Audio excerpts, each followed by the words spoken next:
Este programa explora o uso e o abuso de drogas ao longo da história.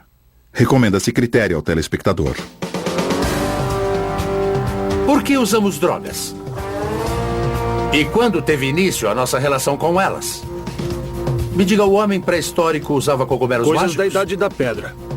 Quais civilizações antigas usavam drogas para entrar em transe? É quase como uma grande incursão grega, na qual esperamos viajar por um outro mundo. E é real, você só está percebendo um espectro mais amplo. Quais drogas fortaleciam alguns impérios enquanto envenenava outros? E quando é que o governo finalmente entrou em cena e deu um basta? Incineramos tudo isso, sim, queimamos Vocês tudo. queimam muito fumo, cara. As drogas pesadas de hoje sempre foram consideradas pesadas? Como podemos saber quais drogas são seguras para o nosso organismo? Estão me dando ansiedade. Tem alguma droga para ansiedade?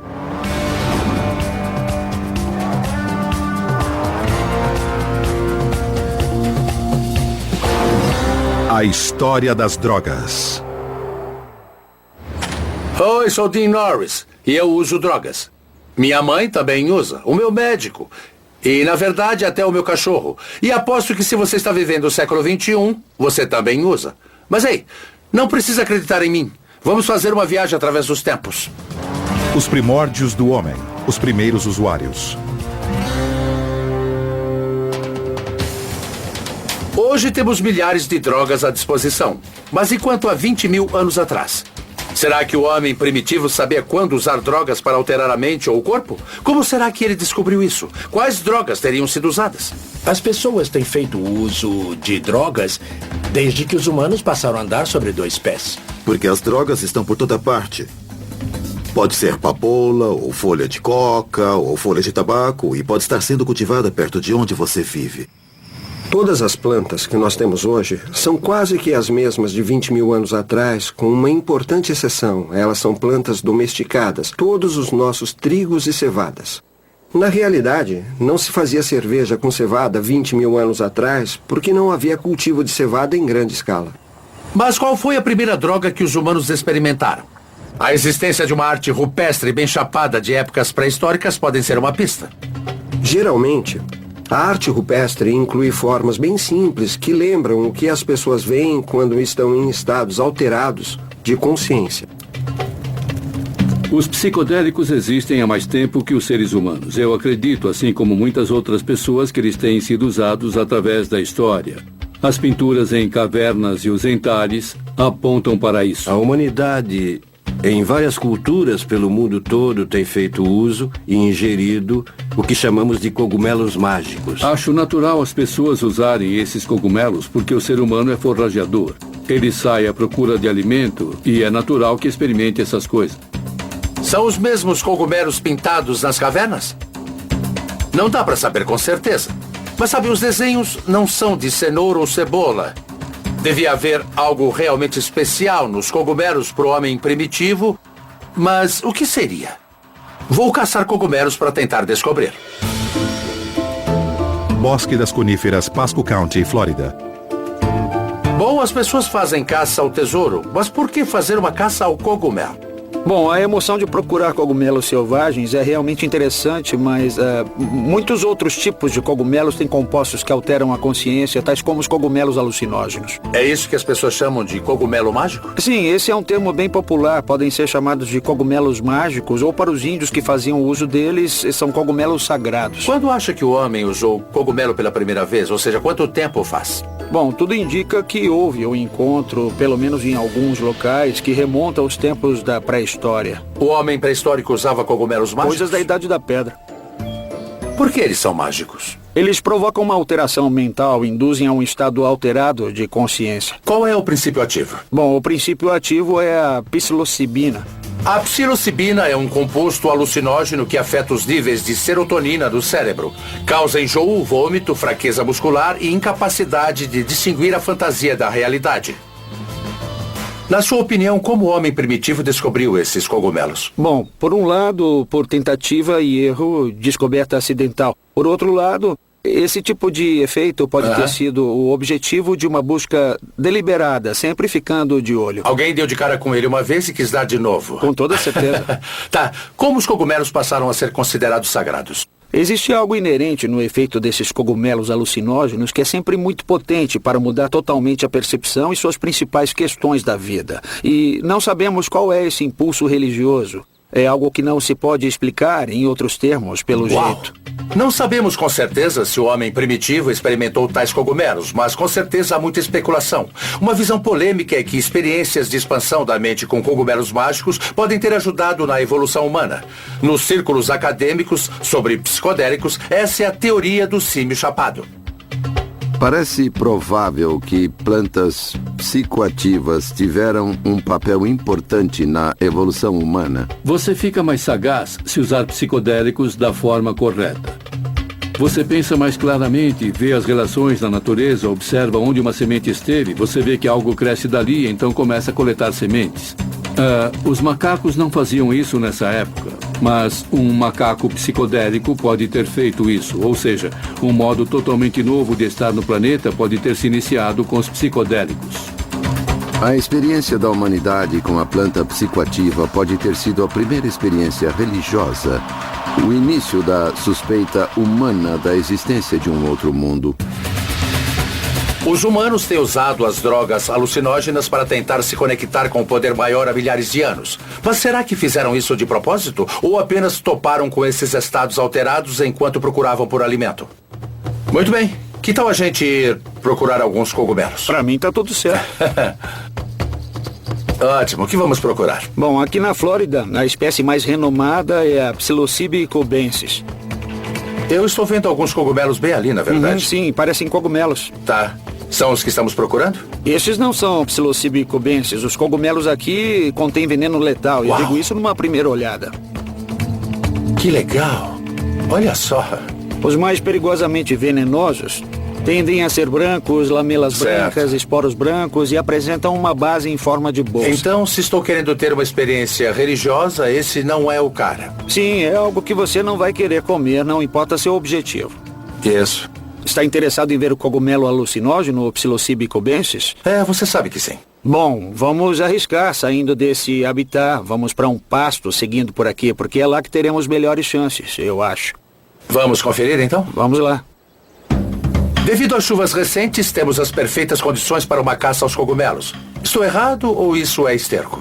Esterco de vaca, excremento, fezes, cocô. Os cogumelos mágicos crescem no esterco? De preferência. Do fedor e da sujeira surge o Psilocybe cubensis. Os cogumelos surgem do cocô? Sim. Tá, e as pessoas comem isso? Assim, os índios chamam alguns deles de angelitos ou anjinhos. Mas esse cogumelo nasce do cocô. Gostaria de saber exatamente o que estamos procurando para poder te dar uma força. Eu só vou apontar os cogumelos quando eu puder vê-los. 90% do que vemos quando olhamos para um cogumelo é por enganação. Tá. Por exemplo, esses cogumelos aqui são do gênero Panaelos, mas parece que poderiam ser o Psilocybe cubensis. Nós veríamos um roxo escuro. E se comer esse aí? Você pode sentir um momento de confusão. Você não fica chapadão? Não, mas eu sei de uns caras que tentaram ficar chapados quando provaram este e de repente começaram a sentir uma tremedeira como se estivessem dentro de um motor de um foguete Saturno V e disseram, meu Deus, Houston, vamos partir, vai ser uma viagem em tanto. Daí eles se prepararam, mas de repente aconteceu um estalo e a viagem acabou ali. Horas procurando muito esterco de vaca, muitos cogumelos, mas nenhum deles mágico. Começo a me perguntar se vou chegar a conhecer o tipo verdadeiro. Sim. Agora sim. Olha só. Eureka! As drogas nos têm feito mais bem do que mal? Qual o papel que as drogas tiveram no modo que somos hoje? Como nossos ancestrais toparam com elas pela primeira vez? Vamos continuar nossa jornada através da história das drogas. Os primórdios do homem, os primeiros usuários. Aqui nos pastos da Flórida está ficando mais úmido a cada minuto. Estou começando a duvidar que o homem primitivo possa ter ingerido os cogumelos mágicos, já que são tão difíceis de achar. Você acha que os cogumelos mágicos são uma droga ou um remédio? Conceitos como droga e remédio são, em parte, definidos pela cultura. Na nossa sociedade, o remédio é inerentemente tido como bom. Na sociedade nativa, você vai ouvir conceitos tais como remédio bom e remédio ruim, ou seja... Sabe qual é esse aí? Esta cor lhe parece azul? Com certeza. Também acho que é azul. Estamos atrás do Psilocybe cubensis. Não é o caso aqui, mas este pode ser um Copelândia. É mesmo? Olha só.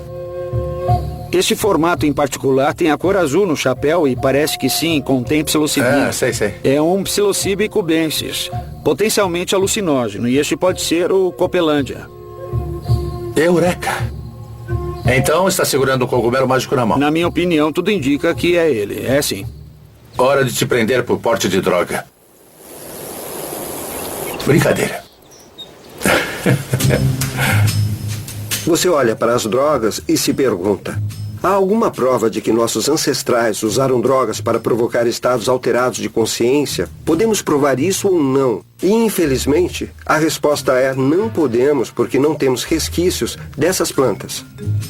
Então não restou nenhuma prova orgânica do uso de drogas nas culturas primitivas que caçavam e colhiam. A arte rupestre pode ser chapada, mas isso realmente não prova muita coisa. Espero que as civilizações seguintes tenham deixado mais pistas. Era dos remédios mágicos, Egito Antigo. O Egito na antiguidade era considerado o armarinho de remédios do mundo, e eles conheciam as complexidades de um grande número de toxinas e de substâncias psicoativas. Os textos mais antigos que temos devem datar de uns 3.500 anos. Um deles se chama Papiro de Ebers e trata da fonte de conhecimento onde os médicos têm bebido há 1000 anos. Escrito por volta de 1550 a.C., o Papiro de Ebers é um dos documentos medicinais mais antigos do mundo. Menciona dezenas de substâncias familiares usadas como remédios paliativos. Alho para curar hemorroidas, aneto para aliviar flatulência e mel para problemas respiratórios. Além de um surpreendente remédio caseiro usado para acalmar os bebês, o ópio. Desde que funcione. O ópio tem sido maravilhoso, analgésico e tem sido uma dádiva para a humanidade. Este recipiente imita um bulbo. Você encontra objetos assim por todo o Egito. Se reparar no formato, de ponta cabeça, ele lembra a cápsula da papoula. E estas linhas retas na superfície remetem à raspagem que era feita para retirar o ópio presente nesta flor.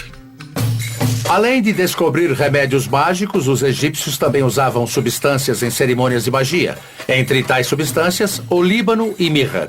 Quase qualquer pessoa sabe o que são o olíbano e a mirra, porque foram os presentes dados ao menino Jesus. E, quando inalados em ambiente fechado, podem ser bem poderosos. Os egípcios tinham total consciência do uso do olíbano, como um meio de motivar as estátuas, pois era um modo de os deuses falarem através delas. E parece que tanto os egípcios quanto os gregos conseguiam fazer isso incensando as plateias com grandes quantidades de olíbano. Quem sabe se o olíbano e a mirra podem fazer as estátuas conversarem entre si nos dias de hoje? Só que um recente estudo científico em ratos indica que o olíbano e a mirra talvez consigam diminuir a dor e aliviar os sintomas da depressão e da ansiedade. Conheço gente que faz experimentos com o olíbano e ele é um psicoativo. Os egípcios antigos usavam drogas como remédio em cerimônias de magia. Mas será que usavam drogas para se divertir?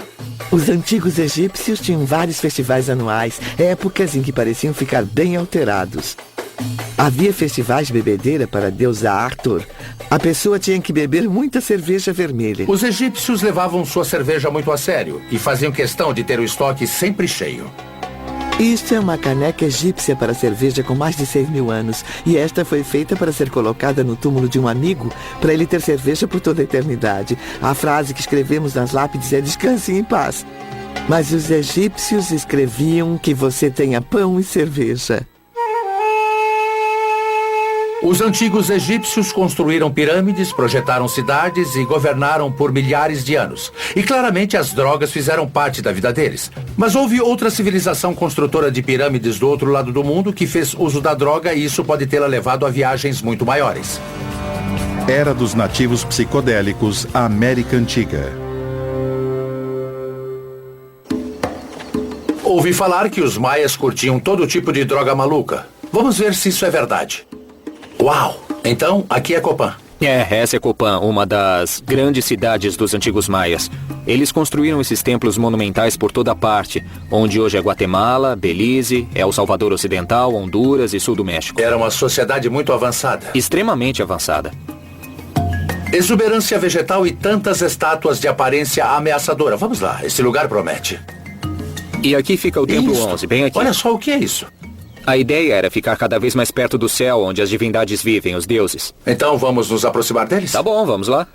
Bom, eles eram uma sociedade avançada, não tinham elevador? Não, nada de elevador. Deviam ser carregados até lá em cima. Legal. Então os maias construíam suas pirâmides para chegar mais perto dos deuses. Estariam usando drogas com o mesmo objetivo? Estamos quase lá. Para descobrir, temos que ficar nas alturas. E claro, estou falando da altitude. As culturas pré-colombianas do hemisfério ocidental tinham uma rica variedade de substâncias psicotrópicas naturais para usar, e eles usavam em ritmos de adoração por toda a América do Sul e América Central. Se essas culturas nativas sabiam que estavam cercadas por plantas psicoativas, arrisco a dizer que Copán não era uma exceção. É realmente a grande cidade maia que fica nas montanhas. É tipo um reinado na montanha. Alguns até a descrevem como sendo o Shangri-La dos maias. Sei. É meio difícil imaginar como teria sido viver aqui. O que sabe sobre o modo como encaravam as drogas? Bom, eles eram agricultores, então eles tinham um bom conhecimento do mundo vegetal. E evidências sólidas mostram que eles ingeriam plantas psicoativas. Plantas psicoativas. Obviamente eles sabiam de seus efeitos narcotizantes. Bom, através de experimentos, de tentativa e erro, ao longo dos séculos e séculos, os povos acabavam entendendo o que uma planta ou um cogumelo podia fazer. Sei. Os maias deixaram pistas das drogas que podem ter usado antes de desenharem seus cogumelos. Mas se realmente usaram drogas psicodélicas, que tipo de experiências buscavam e por quê?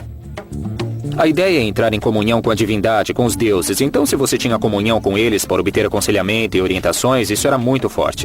E isso ocorria junto com tipos diferentes de sangria e sacrifícios, coisas desse tipo. Sangria, explica isso pra mim. Sangria, isso. Bom, digamos que você é o rei. Tá bom. O rei dos maias. É legal de ser rei, Copán. tá. E o que é que eu fazia, hein? É uma boa ideia. E o que você faria? Bom, você expunha seus órgãos genitais e usando um objeto de prestígio, como a espinha de arraia trazida lá de longe dos oceanos, você fazia um orifício no órgão genital. Fica calmo. E aí deixava o sangue escorrer por um papel de casca de árvore para dentro de uma tigela de cerâmica. Depois isso ia pro fogo, e então a fumaça e o seu sangue eram dados aos deuses como oferenda. Uau, talvez não seja tão legal ser rei. Nossa. Imagino como levaria um estado alterado, mas não haveria um modo mais fácil, como só ingerir uns cogumelos? Bom, talvez houvesse algumas plantas psicotrópicas ou cogumelos envolvidos em muitos desses rituais também. É provável que os reis fossem verdadeiros xamãs, alcançando estados visionários, viajando por outras paragens, coisas do tipo. E induzir a alteração de consciência com cogumelos teria sido, sabe, um excelente modo de ser um xamã. É claro. Você até fala com os mortos usando cogumelos mágicos. Com rapidez e facilidade. Se os maias eram tão avançados, será que eles também descobriram novas formas de ingerir drogas? Parece que há ótimos indícios de que faziam uso do tabaco em enemas ritualísticos. Puxa! Por que consideramos as drogas psicoativas tão perigosas? Os antigos maias não faziam uso delas para entrar em comunhão com os deuses? Era dos nativos psicodélicos, a América Antiga. Parece que esses povos até enterravam seus mortos com plantas narcotizantes. Alan está me levando às tumbas subterrâneas de Copán para eu ver com os meus próprios olhos. Atualmente, em arqueologia, fazemos uso da ciência rígida, e uma das mais importantes técnicas da ciência rígida é realmente procurar indícios de espécimes botânicos para entender quais tipos de plantas eram usadas nos rituais, entende? Num sepultamento, por exemplo. Num sepultamento. Alguns arqueólogos estão atrás disso como prova de plantas psicoativas e altamente visionárias. Certo. Bom, vai ser legal, porque aqui você vê os nichos das ofertas, onde possivelmente ficavam as oferendas, inclusive as oferendas de plantas. Então, podemos dizer que essas plantas eram importantes porque eram enterradas com eles. Exato. Me fala de outras plantas com propriedades narcotizantes que os maias talvez tenham usado. O tabaco teria sido uma planta importante. Eles fumavam esse tabaco? Claro, ele podia ser fumado, mas parece haver fortes indícios de que eles usavam folhas de tabaco em enemas ritualísticos. Puxa. E considerando que o abdômen é muito irrigado por sangue, você pode inserir um composto químico com grande rapidez e total eficácia por meio de um enema. Esse ritual era uma coisa muito séria. Bota sério nisso. Um enema de tabaco talvez fosse capaz de inserir o equivalente a 20, 30 ou 40 cigarros de hoje. E isso teria induzido a um dramático estado visionário de extrema alteração de consciência. Eu acho que um bocado de tabaco enfiado no meu traseiro dessa forma me faria ver muita coisa mesmo. Que bom! Os maias tinham meios bem criativos de provocar a alteração de consciência, mas nenhum deles me parece prazeroso. E cá pra nós, se você está fazendo enemas de tabaco e está furando o seu órgão genital, isso não é nada divertido. Não se trata de algo recreativo. Eram práticas altamente estruturadas, rituais altamente ordenados. Então, para os maias, essas plantas ajudavam a promover a comunhão com Deus? Na verdade, eram deuses. Você introduz o Deus divino no seu corpo e comunga com ele. Se os maias acreditavam que estavam recebendo seus deuses em seus corpos quando ingeriam drogas, será que outras culturas nativas pensavam da mesma forma? Você tem que imaginar todas essas culturas desenvolvidas na selva. Nas Américas deve haver 10 vezes mais plantas psicoativas do que em outras partes do mundo. É o que parece. Quando consideramos a incrível biodiversidade no Amazonas, podemos começar a entender por que há tantas plantas psicoativas nas Américas como a ayahuasca. A ayahuasca é a bebida feita de 2 plantas alucinógenas desenvolvida durante milhares de anos de experimentação por tribos sul-americanas que buscam a iluminação espiritual. É ilegal nos Estados Unidos, a menos que você seja membro de uma igreja que tenha permissão especial do governo. A ayahuasca talvez tenha sido desenvolvida durante milhares de anos, porque é muito complexa. De certa forma, pode ter sido uma das drogas farmacêuticas, porque era preciso preparar. Isso, ela exigia preparo, não dava pra você colher e usar.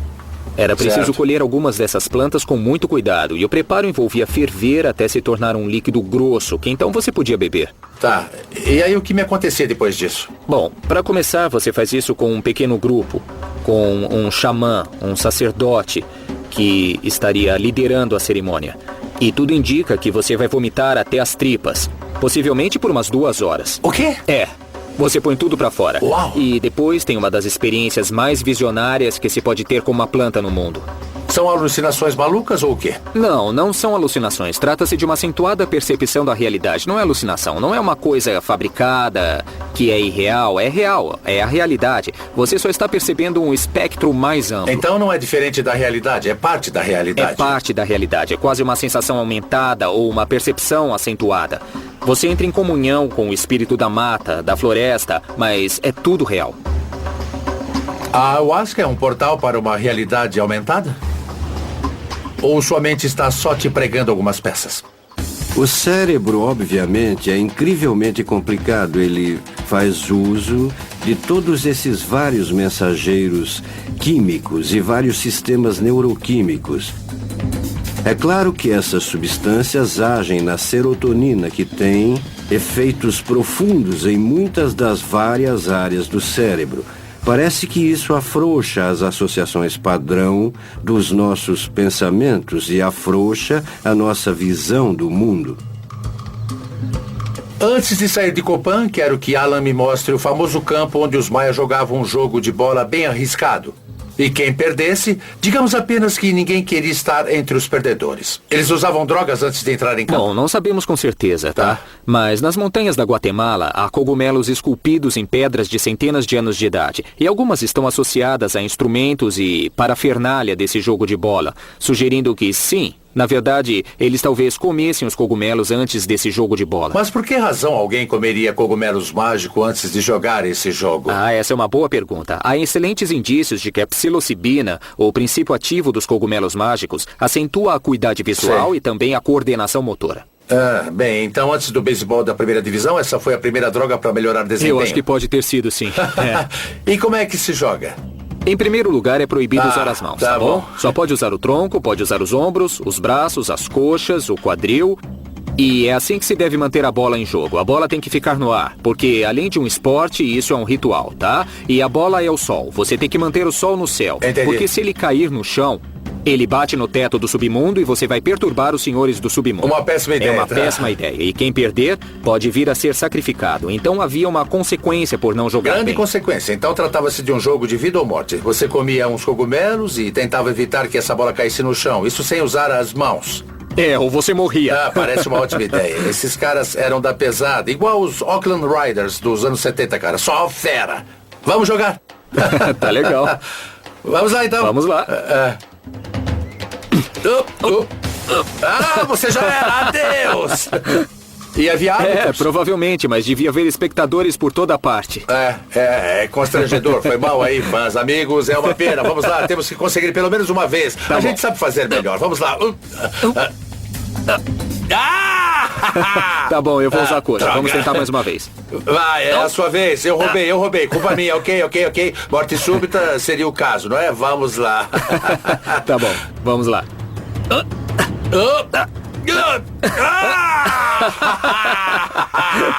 Parece que chegou a hora do sacrifício. Vem, vamos nessa. Para os maias e outras culturas nativas ao redor, as drogas eram um portal para o reino do espírito. Atualmente classificamos as drogas psicodélicas no nível mais alto das drogas restritas. Mas para as culturas nativas das Américas, as drogas alucinógenas como os cogumelos e a ayahuasca sempre foram ferramentas sagradas para obter conexão. E quanto à sociedade antiga que nos deu a democracia? Eles achavam a mesma coisa? Era dos cultos secretos, a Grécia Antiga. Os antigos gregos acreditavam que as drogas eram venenos letais ou remédios preciosos. Afinal de contas, muitas das nossas crenças não vêm do mundo clássico? Muitas das nossas visões filosóficas modernas estão baseadas em modelos gregos. E tais modelos foram desenvolvidos numa época em que os primeiros filósofos gregos estavam usando drogas e usando extensivamente. Viemos a entender que o que eles chamavam de filósofo talvez agora seja um xamã.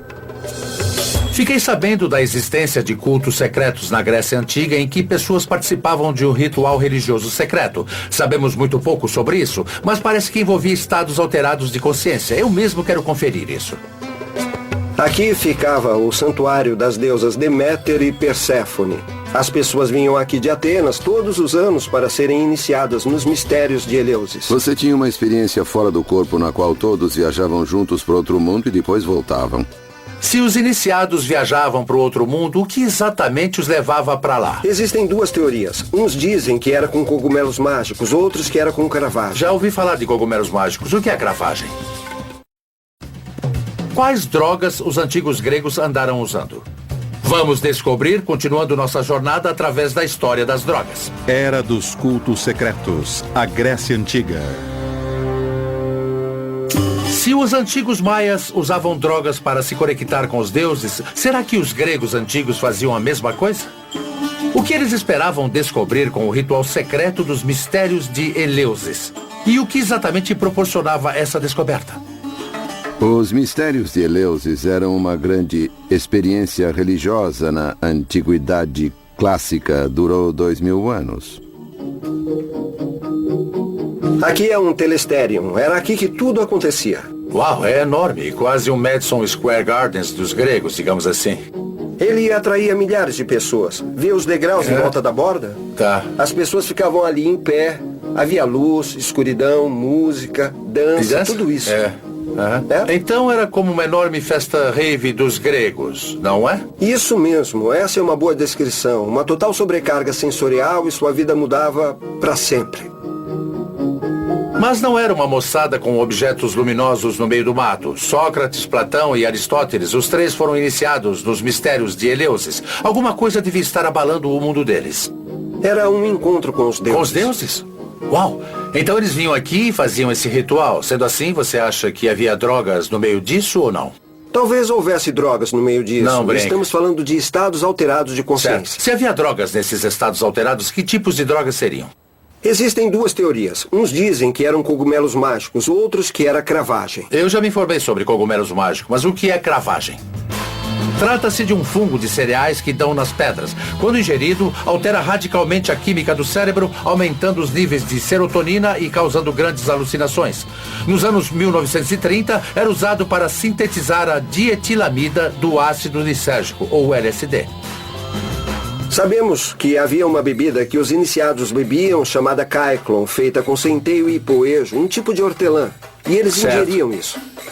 Então, se era centeio, se também havia cogumelo no meio, pode muito bem ter sido cravagem. Essa é exatamente a teoria. Parece que a cravagem daria a eles a capacidade de ver a deusa por causa dos efeitos psicotrópicos no organismo. O principal problema é que ninguém ainda conseguiu extrair da cravagem uma droga alucinógena que não seja mortal nem paralisante. Uau! A cravagem pode ser um perigo, sim, com certeza. E talvez por isso os atenienses não quisessem que essa fórmula caísse nas mãos do público. A substância causava interesse e podia ser mal usada em situações de recreação. E isto era um delito capital. Então os participantes podiam estar tomando uma droga tão secreta que, se fossem conhecidos, eles seriam mortos. Para alguns historiadores, essa mesma droga inspirou as obras-primas clássicas que ainda lemos na universidade hoje. Aquele que era alguém na antiguidade, que era um filósofo, de certo era iniciado nos mistérios de Eleusis. E tais experiências psicotrópicas possibilitaram o advento das ideias inspiradas que tiveram. Mas quando isso acabou? Por volta do ano 400, o local foi saqueado pelos góticos. Góticos? Moçada com delineador nos olhos e calça preta bem justa? Gente que usava armadura. Um pouco mais estilosa, né? Digamos que mais ou menos isso. Os mistérios de Eleusis terminaram quando o Império Romano se converteu ao cristianismo. E o santuário ficou em ruínas, porque os cristãos o profanaram. Será que os gregos usavam drogas com outros objetivos?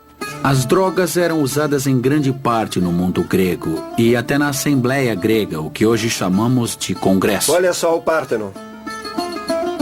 Foi aqui que a primeira democracia do mundo nasceu. Incrível, bem aqui. Bem aqui onde nós estamos. As reuniões começavam com rituais de purificação e com queimas de incenso de substâncias botânicas. Os membros da Assembleia estavam sujeitos ao incensamento de plantas psicotrópicas a fim de induzir o que eles chamavam de espírito jovial, para que então pudessem discutir política. O que era incenso naquela época? Sabemos que eles queimavam olíbano e mirra, resinas vegetais e talvez folhas de outras plantas. Talvez de cannabis?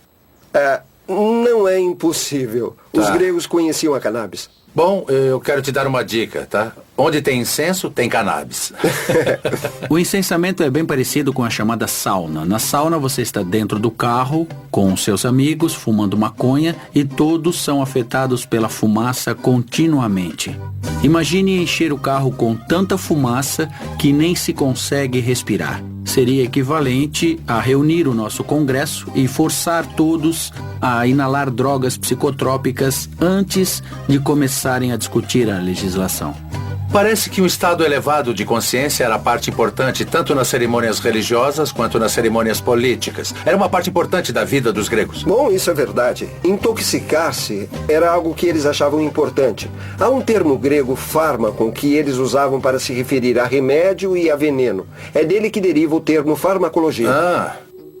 O médico grego Hipócrates, considerado o pai da medicina moderna, reconhecia que talvez houvesse uma razão científica para as drogas afetarem nosso corpo de determinada forma. Os gregos diziam que qualquer substância colocada dentro do corpo que causasse uma mudança podia ser potencialmente boa ou ruim. Petri Borelli. O veneno de cobra era uma das drogas mais comuns na antiguidade. O símbolo da medicina moderna que herdamos dos gregos antigos traz 2 cobras enroladas no bastão. Talvez indique o conhecimento de que, assim como o veneno da cobra, muitas drogas tinham o poder de curar e de prejudicar. Então parece que na sociedade grega não havia esse estigma moral contra o uso de drogas. Não, absolutamente. Não se tratava de uma questão moral. Não pensavam nisso nesses termos. Eles reconheciam o prazer como parte central de como se devia viver uma boa vida nessa época. Então, para os gregos, as drogas tinham a ver com prazer? Elas tinham a ver com prazer nas ocasiões certas e no contexto adequado. É como o sistema grego na faculdade hoje. Acredito em você. De rituais religiosos a oferendas políticas e ao estudo medicinal, os gregos tinham uma sofisticada relação com as drogas. Eles entendiam que o uso delas podia ser perigoso. Mas usar drogas ainda não era uma questão de certo e errado. Era do julgamento moral, primórdios da religião. É possível que Jesus e as drogas tenham disputado a fé e devoção das pessoas por mais de 2000 anos? Para os gregos antigos e outras religiões pagãs, as drogas eram uma peça-chave do processo de conexão com os deuses. Então, por que os primeiros cristãos pensavam diferente? Os primeiros cristãos expressavam uma grande ansiedade e até desconfiança quanto aos prazeres do corpo. Mesmo naquela época, as pessoas sabiam que as drogas podiam induzir aos prazeres do corpo e isso não estava em sintonia com a mensagem cristã. A fé em Cristo é o único caminho para a salvação. Então a fé nas drogas se tornou um problema. Lá pelo século IV, com o surgimento dos imperadores cristãos, as primeiras leis antidrogas são introduzidas na sociedade. E essas leis se concentram no uso de drogas por essas religiões rivais de culto secreto. Bom, se as pessoas estão tomando drogas psicodélicas e tendo a experiência de comunhão com Deus, por que elas precisariam da igreja? Os primeiros cristãos queriam que as pessoas vissem que a fé no Cristo era a única forma de ter uma experiência religiosa autêntica. E alguns historiadores acreditam que os primeiros cristãos fizeram uma verdadeira guerra contra as drogas. Os cristãos se tornaram gangues andarilhas de agentes mantenedores da lei. E esses monges acabaram destruindo templos e matando pessoas. Este programa explora o uso e o abuso de drogas ao longo da história. Recomenda-se critério ao telespectador. Será que o cristianismo se sentiu ameaçado pelas drogas? Será que a fé numa substância conflitava com a fé em Jesus? Era do julgamento moral, primórdios da religião. Se as religiões pré-cristãs usavam drogas para vivenciar Deus, o cristianismo parece pensar que as drogas farão exatamente o oposto. Por que essa divisão? Espero que o Centro de Recuperação Calvário em Fênix me dê algumas respostas. Para aqueles que querem um elemento cristão em seu tratamento, aqui é um lugar onde podem vir e não terão que deixar nada de lado. Podem vir que a sua fé em Deus será parte do tratamento. As pessoas podem vencer o vício da droga se acreditarem no poder maior? Num recente estudo, os alcoólatras em programas de reabilitação com base na fé tinham 30% mais chance de permanecerem sóbrios do que os que estavam em programas seculares. Americanos de fé também vivem mais, geralmente são mais ricos, e têm mais chance de se recuperar de uma cirurgia com risco de morte. Um pouco de fé leva a pessoa longe, e acho que a reabilitação não é uma exceção. O que fez os cristãos decidirem se opor às drogas em primeiro lugar? Eles viam as drogas como um concorrente desde o início? Segundo alguns historiadores, os primeiros cristãos fizeram uma verdadeira guerra contra as drogas. Os cristãos eram bem antagônicos a qualquer concorrente de sua religião que estava crescendo e, portanto, os perseguiam, destruíam seus santuários e profanavam as suas esculturas. Lá pelo século IV, grupos de monges estavam invadindo propriedades onde era sabido que habitantes usavam drogas em cerimônias religiosas. E esses monges acabaram destruindo templos e matando pessoas. O ataque ao uso de drogas por não cristãos era o ponto central na plataforma política que os bispos usavam para obter poder e legitimidade. Aqui no Calvário, ninguém está numa guerra contra as drogas. O que há é uma luta contra o vício e a maior arma é a fé. Mas por que drogas e fé não podem coexistir? Consultório. Não há comunicação com Deus por meio de uma substância. O único caminho, segundo a Bíblia, para se reconciliar com Deus e se comunicar com Ele, Jesus disse: eu sou o caminho, a verdade e a luz. Ninguém vai ao Pai se não for por mim. Mas e quanto, as tribos nativo-americanas que usavam drogas para, nas palavras deles, encontrar Deus? Muitas vezes, por toda a história, as pessoas têm usado substâncias que alteram a consciência, o que a Bíblia chama, em algumas traduções, de bruxaria, em outras traduções, de feitiçaria. Eu vou dar a perspectiva cristã, muito resumidamente. Certo. Você não tem um problema de droga ou um problema de álcool. Sei. O problema é de idolatria. Houve a troca de Deus por um ídolo. E acontece o seguinte... Você está dizendo que o ídolo é, às vezes, o álcool ou as drogas? É, quando eu passo pelo corredor de bebidas no mercado, o que eu vejo? Eu vejo um santuário com ídolos. O álcool é o resultado de cereal e fermento interagindo com açúcares no processo chamado fermentação. É a droga mais popular do mundo e hoje cerca de 140 milhões de pessoas sofrem de distúrbios relacionados ao álcool. Então há figuras na Bíblia que falam sobre o abuso de drogas especificamente. A melhor delas é o apóstolo Paulo, que dedicou toda a sua vida ao Cristo. Escreveu grande parte do Novo Testamento. Ele diz: as obras da carne são evidentes. Olha só o que ele diz: imoralidade, impureza, sensualidade, feitiçaria, idolatria, falsos deuses e nunca satisfaz as necessidades verdadeiras do espírito. Você pode buscar isso quanto quiser e sempre voltará magoado, destruído e rastejando. Então, da perspectiva de um cristão, as drogas sempre foram falsos deuses que afastavam as pessoas do Deus verdadeiro que deveria ser adorado. Mas o que fez os primeiros cristãos decidirem usar tais substâncias era algo anticristão? Qual o problema de permitir ao corpo um pouco de prazer de vez em quando? Afinal de contas, Jesus tomava vinho. Não seria inadequado usar o termo puritano associado a algumas das primeiras ideias cristãs. Esse senso de autonegação era uma parte importante de, no mínimo, uma espiritualidade idealizada pelos primeiros cristãos. Uma coisa que você vê emergindo desse período é, pela primeira vez na história, uma visão das drogas como uma atividade imoral. Moralidade à parte, as drogas são muito pouco perto do que os cristãos acreditam ser a maior das viagens. A certa altura, você pode sentir aquele êxtase ou aquela sensação que você quer alcançar quando usa drogas, na igreja ou em Cristo. Com certeza, sem dúvida. E é real, Jim. É real. Então, o cristianismo tem se colocado firmemente contra as drogas desde o início, mas o judaísmo tem uma pegada diferente. Enquanto há certa ansiedade expressa nos textos rabínicos, havia uma celebração da possibilidade de prazer físico, seja sexo ou intoxicação, mas com moderação. Cada coisa em seu devido lugar e com moderação, mas tudo é uma parte importante do modo como vivemos esta vida neste corpo e neste mundo. Outras religiões são um pouco menos abertas ao uso de drogas. Para os mormons, o corpo é sagrado, que significa ausência de álcool, tabaco, drogas ilícitas e até mesmo cafeína. Sim, ou seja, nada de café. Para os adeptos da cientologia, as drogas frustram a capacidade da mente de se curar e podem causar grave angústia mental. Para os rastafaris, a maconha é tudo. Eles a consideram uma erva sagrada, usada para entrar em comunhão com Deus. Por outro lado, costumam não admitir o álcool e acham que o vinho mencionado na Bíblia era, na verdade, apenas suco de uva.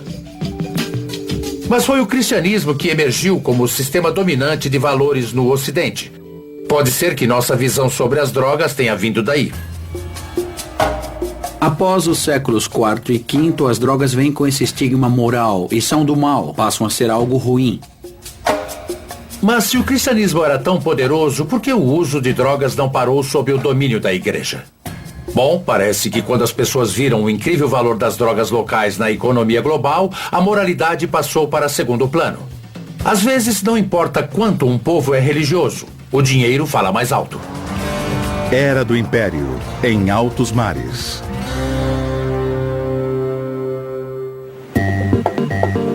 Quando as potências europeias começaram a explorar os mares no início do século XV, a descoberta de novos mundos significou a descoberta de novos mundos cheios de drogas. As drogas começaram como produtos locais e a razão disso é que grande parte delas vem das plantas e as plantas não estavam uniformemente espalhadas pelo mundo.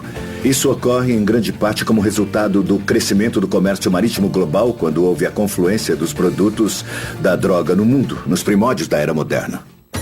Sei que a Ásia, a África e as Américas tinham plantas nativas e folhas com as quais os europeus jamais tinham sonhado. Mas quais drogas os exploradores trouxeram de suas viagens exóticas pelos oceanos? Então, o capitão Knox, da Companhia das Índias Orientais, tem uma história realmente fascinante envolvendo esse quadro. Knox acabou naufragando no Sri Lanka e passou 19 anos no Sri Lanka, porque o rei de lá queria mantê-lo como parte do seu elenco do zoológico. Exibido no zoológico? É. Ele era o mascote inglês. Knox acabou voltando para Londres e foi à Sociedade Real para apresentar ao rei as coisas que ele tinha trazido. E uma das coisas que ele tinha trazido era a cannabis. Cannabis? É. Literalmente se ajoelhou e disse, Majestade, a cannabis? Achamos que essa é a primeira vez que cannabis é trazida de volta para a Grã-Bretanha. Isso porque depois que Knox volta e apresenta suas amostras, ocorrem todos os tipos de experimento e discussão sobre essa nova substância, o que ela pode fazer ou o que talvez faça. Que outras drogas vieram para a Inglaterra a partir dessa exploração mundial? Bom, Knox, como sabemos, está trazendo coisas da Ásia. Mas claro, do Novo Mundo das Américas, o tabaco é a grande droga. Os europeus, quando descobriram o tabaco, também descobriram novos meios de consumir uma droga que é fumando. Algo que se tornaria muito importante não só com o tabaco, mas pelo consumo de outras drogas posteriormente. Então, o modo mais fácil de obter a maior concentração de droga no cérebro ou é injetando na veia ou fumando. Antes do início do século XVII, fumar como forma de administrar drogas, pelo menos na Europa, era algo incomum. As pessoas descobriram essas novas drogas e entraram no comércio mundial, descobriram novas formas de administrar essas drogas, ou seja, deixar o gênio psicoativo sair da garrafa. Quando as drogas chegam ao mercado global, o marketing global vem na sequência. Então, antes da Coca ou da Pepsi, a primeira marca global foi o Ópio Patent. Isso, se você comprasse o Ópio Patent, sabia que estava comprando coisa boa. Quais drogas cruzaram os altos mares e se espalharam pelo globo? Vamos continuar nossa jornada pela história das drogas a partir do marco zero do tempo. Era do Império, em alto mar. Observatório Real. Você está pisando no meridiano de Greenwich. O que está a oeste está em um hemisfério, o que está a leste está em outro hemisfério. Então Londres, essencialmente, está no centro do mundo. Os britânicos diziam que aqui era o centro do mundo e, por acaso, bem no meio de Londres. Além de arbitrário, escolheram aqui porque podiam escolher. Uma das coisas que trouxe o meridiano zero para cá foi a atuação comercial da Companhia das Índias Orientais, com chá, especiarias e também o ópio. E aí está uma grande parte da história do Império Britânico e da Companhia das Índias Orientais. O ópio atua inundando o cérebro com alcaloides narcóticos, proporcionando intenso prazer e aliviando a dor. Tem sido amplamente usado há milhares de anos e talvez seja o remédio mais antigo do mundo para diarreia. Um dos principais meios da Companhia das Índias Orientais pagar pela carga de chá era transportando o ópio para a China. Uau! O Ópio Patent. Eles começaram a desenvolver, incentivar e tentar vender na China, e essa era tida como a primeira marca mundialmente conhecida. Então, antes mesmo da Coca ou da Pepsi, a primeira marca global foi o Ópio Patent. Isso, sabia que ao comprar Ópio Patent, você estava comprando coisa boa. Fume o Ópio Patent, tá bom. O bom, a Inglaterra queria o chá da China, mas os chineses só queriam prata ou ópio. E a Inglaterra, claro, não tinha ópio. É aí que a Índia entra em cena. Como todo comerciante inteligente, a Inglaterra terceirizou a fabricação do ópio para a Índia e depois trocava esse ópio pelo chá da China. E a estratégia deu certo, pelo menos por um tempo. Os chineses, é claro, não gostaram nem um pouco disso. O imperador chinês, o sujeito mais poderoso da época, decidiu, bom, agora chega, eu vou pôr um fim nesse comércio de droga. Eu vou deter o comércio do ópio. E ele então destrói uma enorme quantidade de ópio britânico que seria vendido à China. Essa foi a faísca que deu início à Primeira Guerra Anglo-Chinesa, chamada pelo jornal Times de Londres de A Guerra do Ópio. É interessante os chineses terem iniciado essa guerra com os britânicos destruindo um monte de ópio e os americanos iniciarem com os britânicos destruindo um monte de chá no episódio da festa de Boston. É, bom, esse é o problema de ser um império comercial, eu suponho. Quando a Primeira Guerra do Ópio irrompeu em 1839, os britânicos importavam quase 3 milhões de quilos de ópio por ano. E como resultado dessa Primeira Guerra do Ópio, os chineses foram forçados a parcialmente legalizar esse comércio e, como resultado do segundo conflito, tiveram que legalizar totalmente a comercialização. No ano de 1879, os britânicos importavam algo em torno de 7 milhões de quilos por ano. E o ópio chegou a voltar para a Inglaterra? No fim do século XIX e início do século XX, isso passa a ser um problema ainda maior. Na segunda metade do século XIX, as pessoas, sobretudo os reformistas, começaram a despertar para o fato de que o mundo tem o problema das drogas. Embora o dinheiro ainda fosse muito bom, essas empresas eram realmente muito lucrativas. Mas e quanto aos bêbados, e os manicômios, e os antros de ópio, e o custo disso para o governo, e os acidentes, e as internações nos hospitais? As pessoas e os governos que fabricavam os remédios estavam lucrando muito, já que o uso se espalhara por todo o globo. Em pouco tempo, as drogas começaram a afetar o modo como as pessoas pensavam o mundo. Pergunte aos artistas. Sou capaz de apostar que eles ficaram malucos com esse fornecimento irrestrito. E para saber ainda mais, vou fazer uma viagem até o lar do sempre maioral William Shakespeare. De onde será que vinha a inspiração do bardo? Estamos aqui em Stratford-upon-Avon, cidade natal de Shakespeare, certo? Há alguma evidência de que Shakespeare tenha usado drogas? Bom, é muito difícil dizer. Em alguns sítios arqueológicos foram encontrados cachimbos com resquícios de cannabis e cocaína em propriedades que ele possuía. Então a resposta é sim. Mas nem tanto. Porque esses cachimbos datam mais ou menos do mesmo século em que Shakespeare estava vivo. Se eram ou não realmente dele ou então de alguém que ele conhecia, é difícil de dizer. Então, quais peças de Shakespeare falam sobre a visão dele sobre drogas? Muita gente diria que a peça mais viajante talvez seja Sonhos de uma Noite de Verão. E a Royal Shakespeare Company, cuja sede é aqui mesmo, está levando essa peça. Talvez você mesmo queira conferir. Acho que vou sim. Royal Shakespeare Company. Sonhos de uma Noite de Verão parece ser uma das peças de Shakespeare mais doidonas. Seria isso mesmo? Parece que é assim. É a primeira peça dele que meio que nos mostra uma droga sendo usada e nos apresenta os efeitos.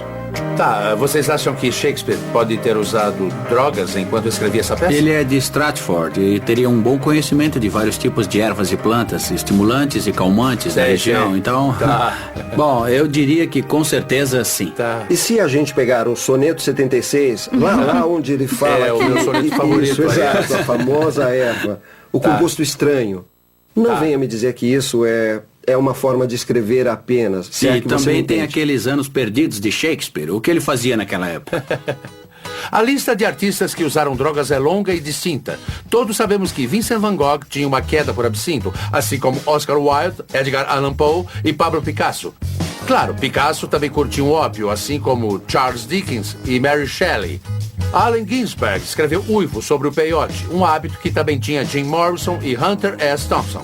Ray Charles e James Taylor eram viciados em heroína e Johnny Cash transitava entre barbitúricos e anfetaminas. Adolf Hitler não era artista, mas vale notar que injeções diárias de metafetamina no bumbum e gotas de cocaína nos olhos o ajudavam a passar o dia. E a maconha? Precisamos dar a lista? Após alguém fumar um baseado, o cérebro está fazendo conexões que ele normalmente não faz. E essa é meio que a definição de criatividade, associar um evento, um fato, uma experiência, uma emoção com outra que você nunca tinha tido. Maconha. É claro que muitos dos nossos artistas mais amados sucumbiram ao abuso de drogas. A heroína foi responsável pelas mortes de Janis Joplin e Sid Vicious, que a mistura de heroína com cocaína, o famoso Speed, matou John Belushi, Nick Drake e River Phoenix. Cocaína. A cocaína ceifou a vida de Ike Turner e Joe Entwistle, do The Who, enquanto que a combinação de cocaína com morfina foi o fim de Chris Farley. A morfina dominou o comediante Lenny Bruce e Heath Ledger consumiu uma versão lícita da heroína, o Oxy, além de mais uma meia dúzia de narcóticos. Preciso dizer mais? Sem as drogas ainda poderíamos ter esses criadores e suas experiências artísticas, mas não sem a experiência que no geral essas drogas detonam. É sempre uma troca. Não dá para ter arte sem ter psicose. O intercâmbio era o nome do jogo na era do Império. As drogas alimentavam as novas economias e a inspiração artística que o mundo jamais vira antes. Ninguém imaginou que tamanha disponibilidade da droga levaria a verdadeiros problemas sociais. Só que muito disso foi ofuscado no século XIX por grandes avanços no uso das drogas pela medicina. Era do alívio da dor. Santos remédios do século XIX.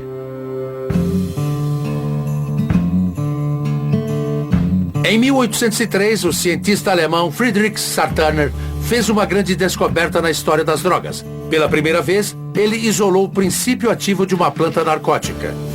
Essa planta era a papoula. E o princípio ativo era a morfina. Morfina. E a mudança foi total.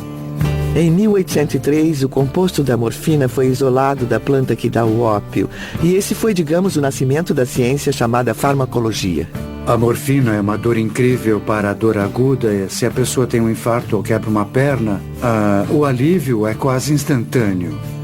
A inteligência humana nos forneceu tantos e valiosos usos clínicos para as drogas, mas isso também trouxe o caráter viciante dessas substâncias. Com narcóticos cada vez mais potentes saindo dos laboratórios, alguém parou para pensar o que tais drogas poderiam nos causar? Aqui temos gotas para bebês. Contém álcool e ópio. Será que as drogas mais perigosas nasceram em forma de remédio? E a morfina era um analgésico revolucionário ou foi usada para enredar uma nova geração de viciados? Era do alívio da dor. Santos remédios do século XIX. Na esteira do advento da morfina, as drogas processadas em laboratório tiveram seu auge no século XIX. Algumas drogas bem estranhas começaram a chegar ao mercado, abrindo a temporada de ouro para o velho amigo boticário. Boticários e farmacêuticos. Olá, como vai, Soul Jim? Oi, Dr. Jeremy Green, muito prazer. O prazer é meu. Então, que lugar é este? É uma farmácia comunitária, uma réplica montada aqui no Mystic Seaport, Connecticut. Uau! Temos uma variedade de drogas aqui que precisam ser chamadas de remédios patenteados. Esses remédios eram muito comuns no início do século XIX e há muitas histórias sobre vendedores ambulantes desses preparados. Certo, mas quando você diz remédio patenteado, a que se refere? Na verdade, eles tinham o direito de guardar segredo quanto à fórmula desses remédios e faziam afirmações incríveis, que eram corroboradas com o testemunho de centenas e centenas de homens, mulheres e crianças que haviam sido curados das aflições mais terríveis com apenas uma gota dos compostos. A medicina em si era bem limitada no século XIX, sabe o que fazer e o que não fazer em certas doenças. Eletricidade engarrafada. A indústria do remédio patenteado nem sempre sabe o que está fazendo, nem sempre sabe como o produto está agindo, mas querem que o consumidor sinta que o produto esteja funcionando. De todos os produtos, esses são os mais lucrativos, são aqueles que estão mais disponíveis e também são amplamente usados não só pelo grande público, mas pelos médicos também. Jeremy, vamos dar uma olhada em alguns desses frascos e ver Esse é do bom. Contém. Esse aqui é elixir de ópio. A gente começa a pensar que tipo de coisa você colocaria num preparado se fosse tentar vender como remédio. Drogas como ópio, morfina. Talvez você tivesse pouco interesse em dar alívio às pessoas, mas com certeza queria vender seu produto. Essa era a vantagem de vender cocaína em pó, como remédio para a febre do feno. Se você vende esse pó, o comprador vai saber que ele funciona. Ele vai sentir. Vai haver uma reação e era só isso que as empresas de remédio patenteado queriam. E qual era o efeito? Bom, muitos desses remédios faziam as pessoas se sentir muito bem, e quanto mais você via que o remédio era forte, aumentava ainda mais a sua crença nele e você recomendava o uso aos seus amigos, família. Então, nesses termos, essas drogas realmente funcionavam, mas elas com certeza também eram extremamente prejudiciais. Na época dos remédios patenteados, tudo era muito desregulamentado e, como resultado, além das pessoas ficarem viciadas, muita gente morria após ter ingerido alguns desses preparados. Eu gostei deste aqui. É calmante e revigorante. Isso. Certo? E é a cura permanente para todas as doenças nervosas. Isso. Há uma impressionante quantidade de afirmações nesse aqui, veja. Altamente concentrado, especialmente adaptado para o alívio e cura permanente de todas as doenças nervosas. Cefaleia, nevralgia, dispepsia, distúrbio biliar, diarreia, constipação, resfriados, tosses, febres, tremedeira, males do fígado, tuberculose, perda de apetite, fraqueza feminina, desmaios, palpitações, espasmos, tontura, tosse compulsiva, sarampo, etc. e etc. Está mesmo escrito etc. e etc. aqui no final. É possível dizer que a indústria do remédio patenteado é a medicina do Velho Oeste. Às vezes até literalmente. Eles pegavam algo carregado de morfina e anunciavam como cura do vício da morfina. Inundavam a paisagem com anúncios. Os produtos Carter, eles pintavam as pedras que margeavam as estradas. São precursores do estilo outdoor. Eles faziam carnaval para se promover. De certa forma, o nascimento da propaganda na América pode ser associado à indústria do remédio patenteado. Remédio anticálculo biliar do Dr. Shreves. Durante esse período, o rápido crescimento da indústria de remédios está sempre em busca do próximo campeão de vendas. Essa busca fez surgir uma droga potente que viria a ocupar um lugar infame na história. As empresas de remédio identificam a cocaína como um novo produto de enorme potencial para o mercado. E elas são as verdadeiras responsáveis por transformá-la numa substância comercial. Elixir de coca. Os médicos rapidamente pularam no bonde da cocaína, começaram a usá-la como anestésico em cirurgias da garganta e dos olhos e endossaram os santos remédios populares e elixires miraculosos que estavam tão à disposição na época. Há histórias maravilhosas da década de 1880 sobre médicos que tinham um paciente deprimido ou uma mulher que não falava havia meses e quando medicava com cocaína começava a falar. E isso é revolucionário. Com a cocaína, a máquina do marketing do remédio patenteado estava a todo vapor. Fabricantes de produtos à base de cocaína fizeram de tudo para garantir que o consumidor soubesse que a cocaína estava no produto. Esse era o ponto. E claro, a cocaína era o principal ingrediente num novo tônico popular, cujo slogan é Coca é o que há. Em Atlanta, na década de 1890, se você queria pedir uma Coca-Cola na farmácia, por exemplo, você talvez dissesse, me dá aquela droga ali. A cocaína tinha chegado em grande estilo e as pessoas estavam descobrindo todo tipo de uso para ela. Você começa a ver nas décadas de 1880 e 1890, na América, patrões de todo o país decidindo que precisavam garantir que seus funcionários tivessem acesso à cocaína. Pastilhas de cocaína. No final do século XIX, as drogas fortes estavam por toda a sociedade e ninguém estava livre de seus efeitos. Bom dia, bebê feliz. Bom, olha só, este aqui são gotas para bebês. E contém álcool e ópio. E curam, certo? É um remédio para aliviar gases, cãibra e cólica. Muito do que hoje temos como estruturas regulatórias para prevenir a venda casual de narcóticos vem do fato de que davam esse tipo de coisa para as crianças dormirem. Tá, eu gostaria muito de um remédio para o meu filho. Bom, então esse aqui é o ideal, viu? Os fabricantes de remédio estavam empurrando todas essas drogas para o público com pouquíssimo conhecimento dos efeitos a longo prazo.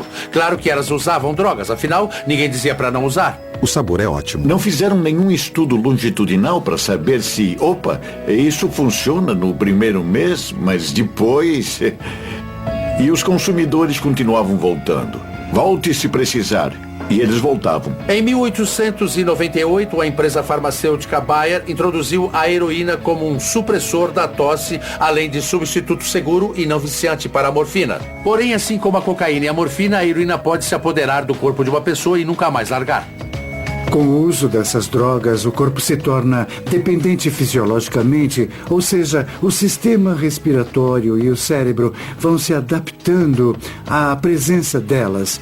Se você de repente parasse de ingerir, ia notar algo desagradável.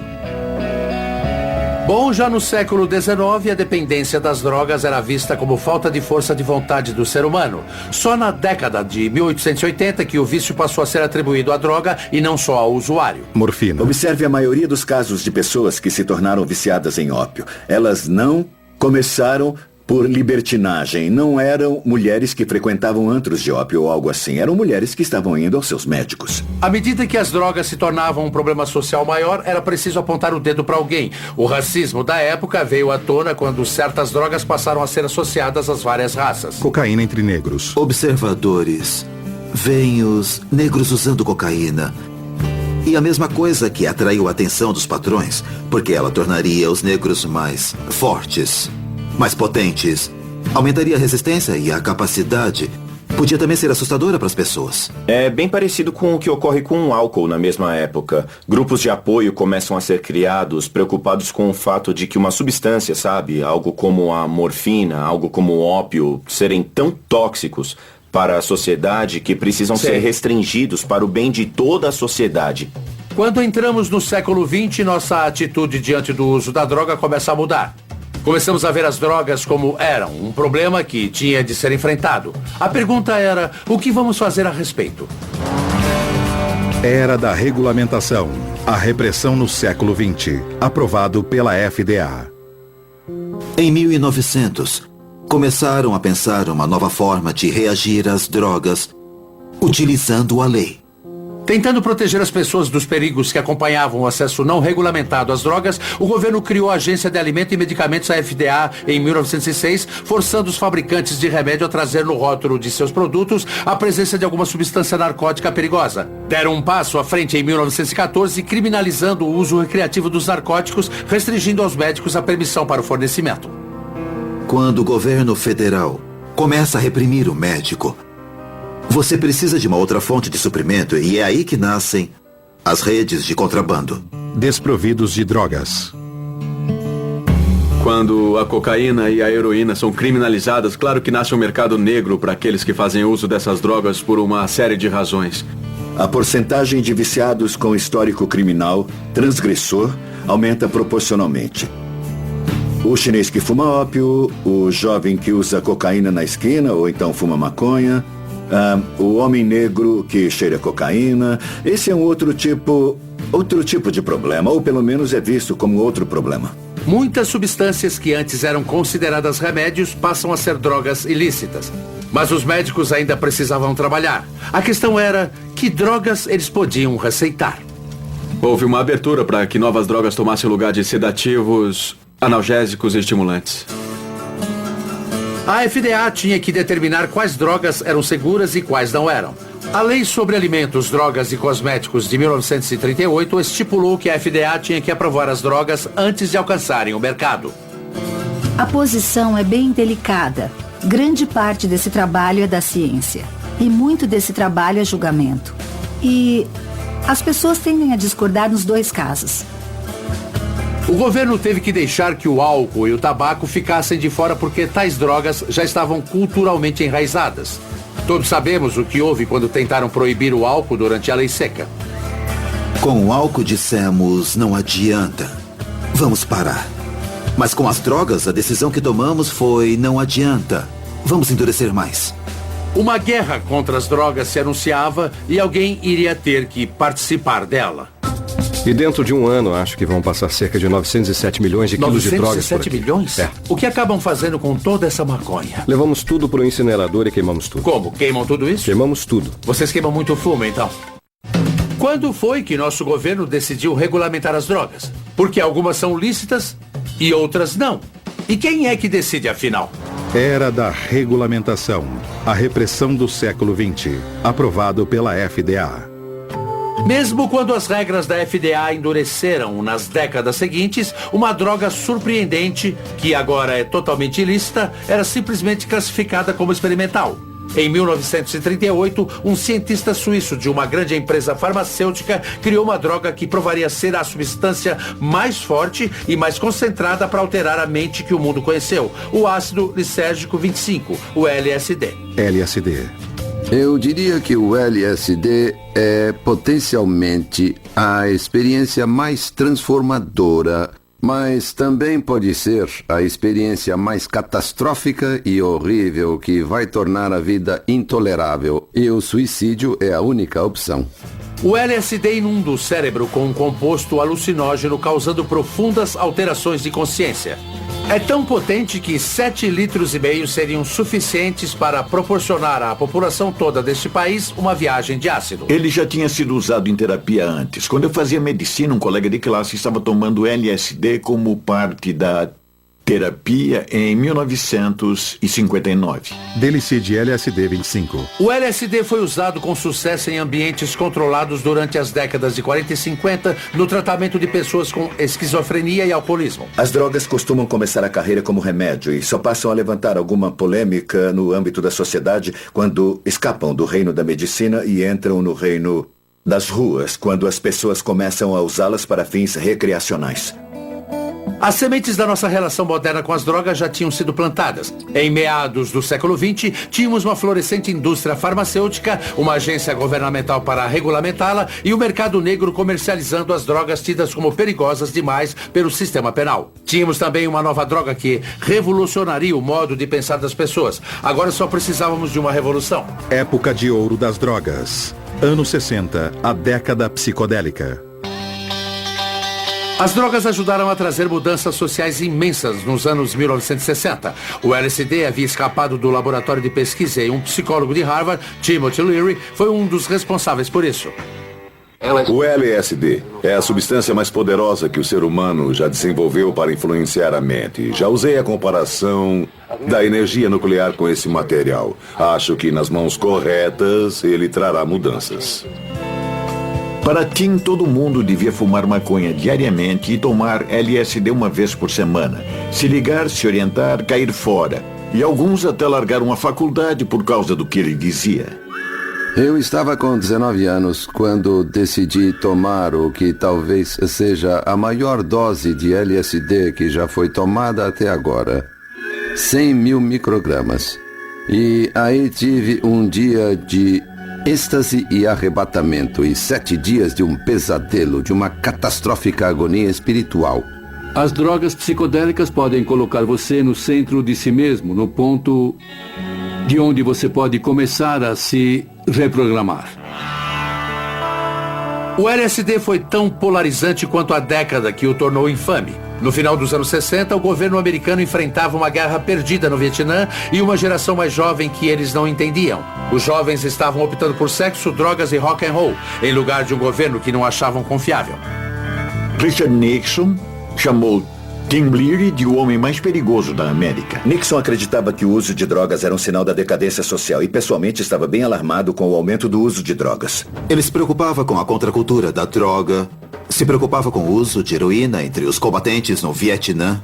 Jovens e gente da classe média estavam usando drogas como nunca antes haviam usado. Parece que toda essa problemática da droga estava convergindo para ele e sua administração. Temos que travar o que tenho chamado de guerra total ao inimigo público número 1 nos Estados Unidos: o perigo das drogas. Nixon decide se comprometer totalmente. E cria um novo arcabouço legal, que vai restringir o acesso às drogas ainda mais. Em 1970, uma série de novas leis antidrogas foram aprovadas. E sob a direção de Richard Nixon, a Agência de Combate às Drogas, a DEA, foi criada num esforço conjunto para tirar as drogas ilícitas das ruas. Mas se essas drogas saíssem das ruas, para onde exatamente elas iriam? Esse lugar é incrível. O que é aqui? Aqui é o depósito oficial de drogas da região sudoeste dos Estados Unidos, usado pela DEA para guardar grandes quantidades de drogas ilícitas antes de serem destruídas. No caso aqui, é mais maconha. Quantos quilos você diria que tem aqui no momento? No momento, acho que temos por volta de 100 quilos. Cerca de 100 mil 100 quilos? quilos. E dentro de um ano vão passar cerca de 907 mil quilos de drogas por aqui. 907 mil quilos? Eu não sou matemático, mas pode me dizer quanto isso equivale no mercado? É muita maconha. Muito, né? O que vocês acabam fazendo com toda essa maconha? A gente retira uma amostra e faz o registro, porque muito disso será usado como prova nos tribunais posteriormente. Tá. E depois temos uma operação de queima bem consistente. Levamos para o incinerador e tudo é queimado. Vocês queimam tudo isso? Queimamos tudo. Vocês queimam muito fumo, cara. É. Sabemos que as drogas faziam parte dos anos 60. Acha que a DEA foi criada como uma resposta a isso? Com certeza sim. Acho que a questão naquela época era a questão de uma cultura das drogas. E acho que o governo então quis consolidar recursos para tentar fazer algo para resolver o problema. Qual seria a missão da DEA? É garantir o cumprimento da lei das substâncias controladas, que é a lei federal antidrogas do governo americano. Com a lei das substâncias controladas de 1970, você tem uma lista classificatória, que vai de 1 a 5. Na lista 1 estão as drogas que são terminantemente proibidas. Quando achamos que uma droga tem alto potencial de abuso, nós notificamos a DEA, que então a insere numa lista. A FDA classifica as drogas perigosas em 5 listas. Na lista 1 estão as drogas mais viciantes e com menor valor medicinal. Na lista 2 estão as drogas um pouco menos viciantes e com mais valor medicinal. E por aí vai, até chegarmos na lista de número 5, muito coerente. Mas a maconha, inclusive a medicinal, é uma droga da lista 1, enquanto drogas como cocaína, PCP, oxi e morfina estão na lista 2. O álcool e o tabaco nem são mencionados. A maconha está na lista 1 agora. Não tem nada a ver com medicina ou ciência. Só tem a ver com a política e orçamento da DEA.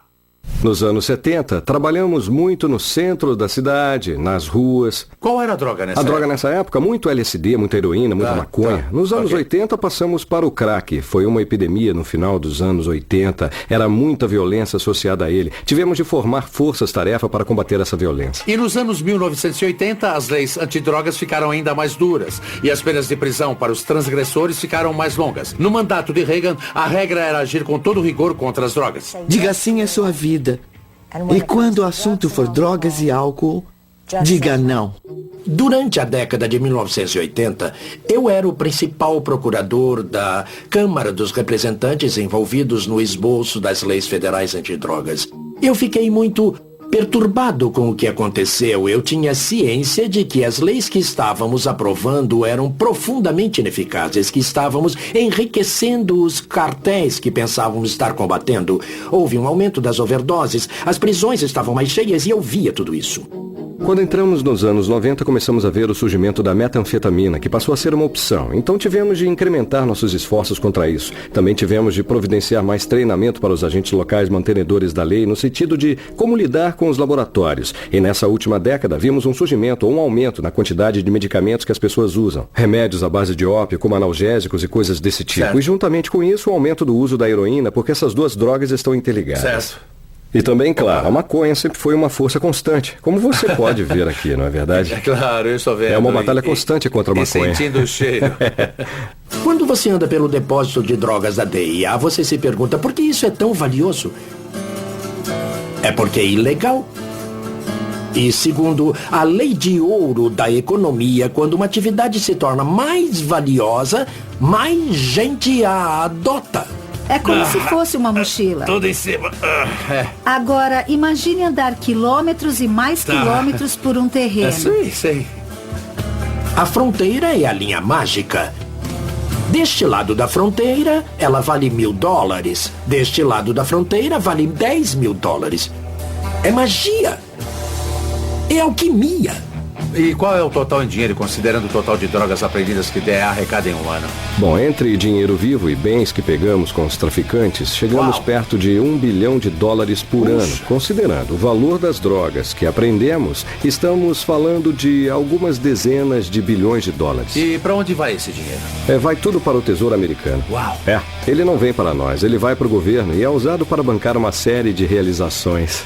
Tomara que sejam parques e coisas do tipo, não é? Pagar professores e essas coisas. Mas também há muitos custos paralelos para combater as drogas, e manter os transgressores na prisão é um deles. A guerra antidrogas, como qualquer outra coisa, acabou lotando as prisões dos Estados Unidos. Um fato sem qualquer precedente. Muitos estados viram o custo de suas prisões aumentar mais rápido do que qualquer outra categoria de despesa estatal.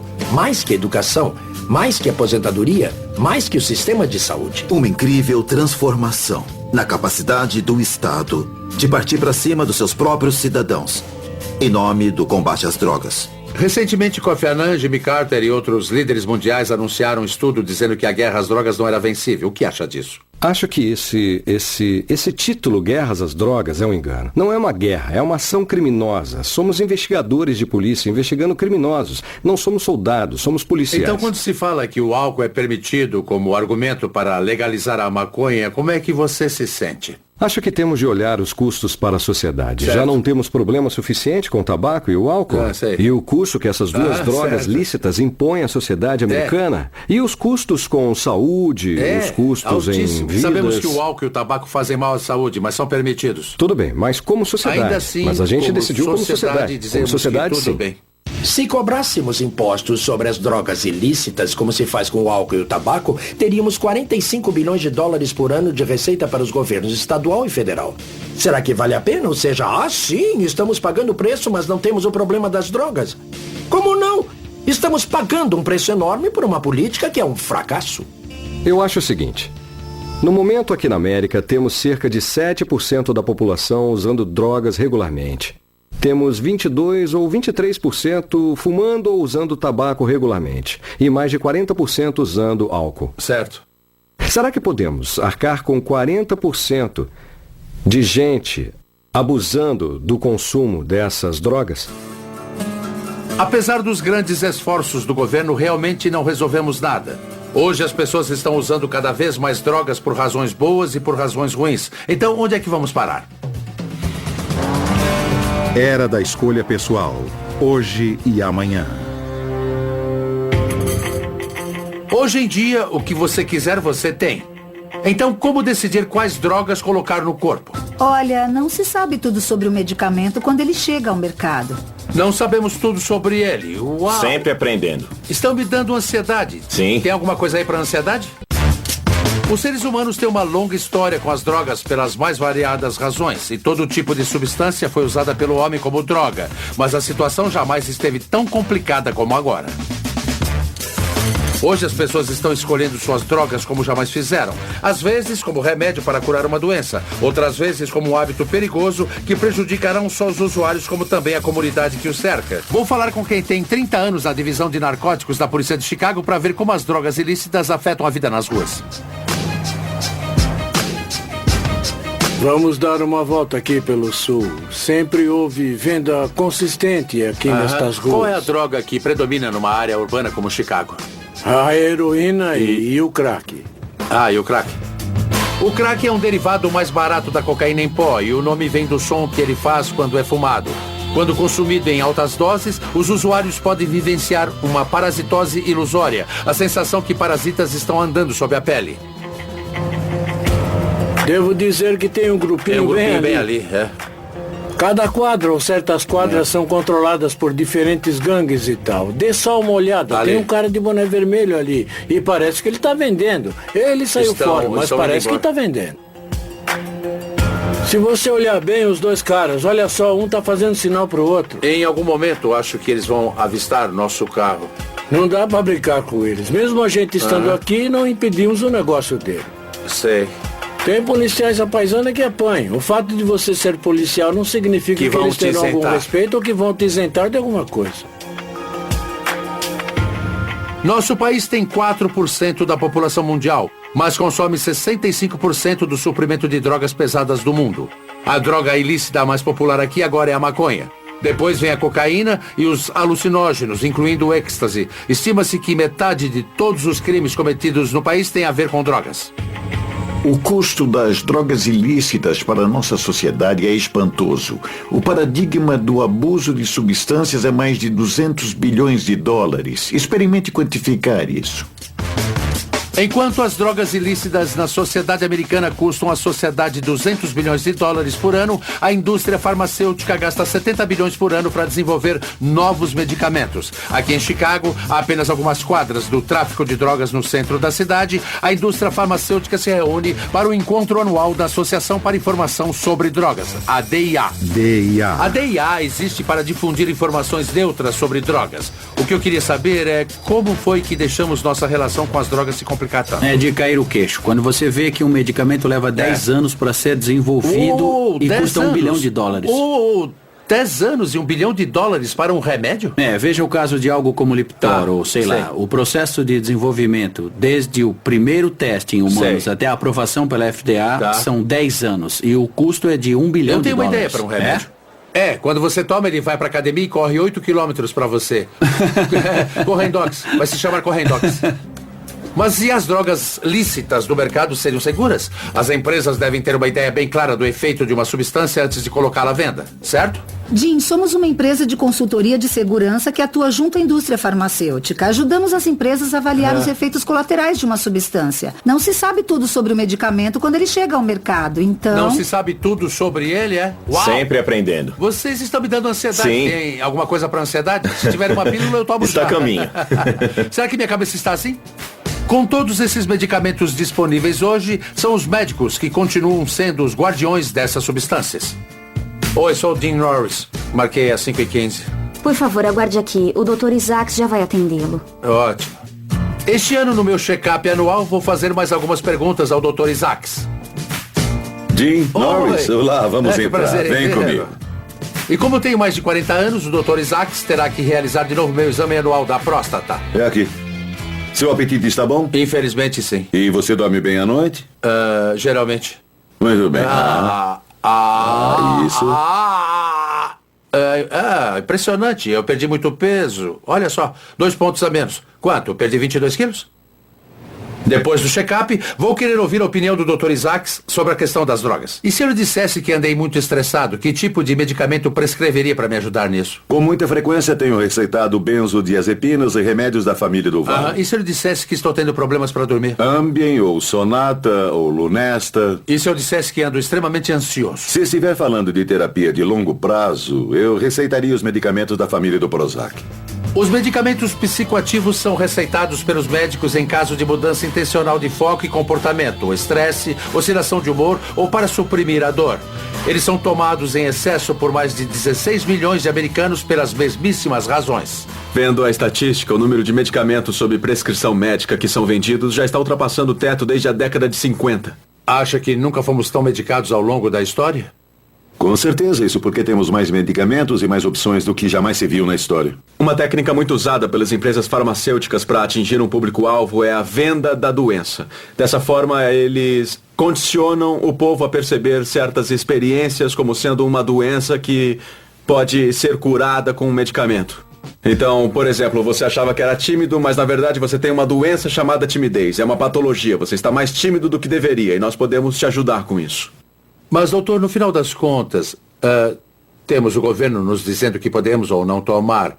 Temos nossos amigos recomendando fazer isso ou aquilo. Temos comerciais na TV dizendo que devemos ir ao médico e pedir isso ou aquilo. Como vamos saber o que colocar ou não dentro do corpo? Só você pode ser responsável por aquilo que entra no seu corpo. E tomar decisões sobre quais drogas usar vai facilitar as coisas? Parece que no futuro nós teremos mais opções. Mas as drogas serão melhores? Estamos partindo para a era das drogas customizadas, ou seja, o que uma droga tem intenção de fazer, ela vai fazer mais dramaticamente, com mais eficácia, quer você queira ou não. Novas pesquisas podem também encontrar novos usos para drogas antigas e, em alguns casos, tais drogas antigas podem ser ilícitas. Existe atualmente um estudo na Universidade de Nova York que se encaixa nisso. Estão testando uma droga da lista 1 em pacientes terminais de câncer, na tentativa de reduzir a ansiedade diante do final da vida. Usar essa droga em pesquisa exige permissão especial da DEA e uma série de medidas de segurança. O que é bem engraçado, porque nossos ancestrais só tinham que sair a campo e encontrá-la. Não se trata da psilocibina, o princípio ativo dos famosos cogumelos mágicos? Exato. A utilidade terapêutica potencial dessas drogas é muito ampla na psiquiatria e elas potencialmente representam uma mudança de paradigma nessa área. Então, estamos falando de pacientes com alguns problemas bem sérios e você vai dar a eles uma droga alucinógena. Isso não pode piorar as coisas? Temos que ter muito cuidado. Essas drogas podem vir acompanhadas de efeitos psicológicos adversos. Os psicodélicos parecem afetar cada pessoa de um jeito e nem sempre são previsíveis. Tais drogas alucinógenas têm efeitos psicológicos profundos e adversos quando entram no organismo humano. Já aprendi que drogas como a psilocibina têm sido usadas para criar experiências espirituais há milhares de anos. Parece que os pacientes desse estudo estão tendo experiências semelhantes com essa droga. Alguns desses pacientes já descreveram a presença de uma figura divina com quem eles têm interagido. Parece bem interessante que se esteja experimentando uma droga e que isso acentue a espiritualidade. É isso mesmo? É isso mesmo. É interessante. Um dia talvez seja comercializada como a pílula de Deus, não é? São pílulas de Deus. São experiências com o divino. Sei. É incrível. 75% dos pacientes listaram sua experiência com a psilocibina como a melhor ou uma das mais significativas experiências da vida delas. Isso empata com ter um filho. Estas são algumas das mais profundas experiências que eu já vi. Como sabemos, os cogumelos mágicos têm sido usados pelos seres humanos há milênios, mas nós ainda temos uma compreensão bem limitada de como eles atuam. São incríveis, interessantes e complexos os efeitos psicológicos no cérebro. Acho que temos, infelizmente, demonizado certos tipos de drogas e impedido que sejam objeto de estudo científico no nível que precisam ser estudadas. Há muita coisa que temos que aprender sobre como as drogas afetam nosso cérebro e corpo. Mesmo a mais antiga das drogas que os humanos usaram ainda é objeto de pesquisa na atualidade. As drogas têm feito parte da experiência humana de muitas formas ao longo da nossa história. Na nossa busca espiritual por um significado maior das nossas práticas médicas, na esperança de que nos tragam cura, nas economias globais que se formaram em função delas e nas novas ideias que elas talvez tenham inspirado. Agora temos mais opções do que nunca, mas estaríamos mais saudáveis? Para alguns, as drogas são uma escolha pessoal. Para outros, devemos continuar a regulamentá-las para ficarmos protegidos de seus perigos. Sem dúvida, seguiremos em frente, sempre reexaminando nossa relação com as drogas. Elas que têm sido uma constante desde a Idade da Pedra até hoje e ainda serão no futuro.